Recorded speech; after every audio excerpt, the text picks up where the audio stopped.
நடந்துருது. அப்போ ஜீரணம் எளிதாக இருக்கும். ஜீரணம் எளிதாக இருக்கும் அப்படின்னா அடுத்த வேளை உணவு 3 மணி நேரமோ 4 மணி நேரத்துக்குள்ளேயோ முழுமையாக வயிற்றிலிருந்து ஜீரணம் ஆகிவிடும்.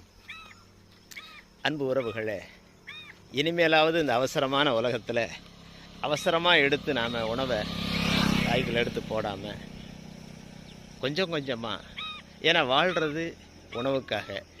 ஆனால் அந்த உணவை நாம் சரியாக எடுத்திருக்கிறோமா அப்படின்னா எடுக்கலை.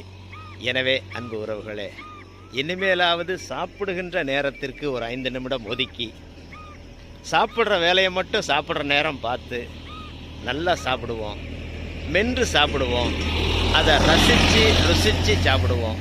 அப்படி சாப்பிட்டு சோற்றை நீங்கள் அருந்த பழகினால் நோய்கள் அற்றுப்போகும். அன்பு உறவுகளே, மீண்டும் ஒரு நிகழ்விலே சந்திப்போம். வணக்கம் உறவுகளே.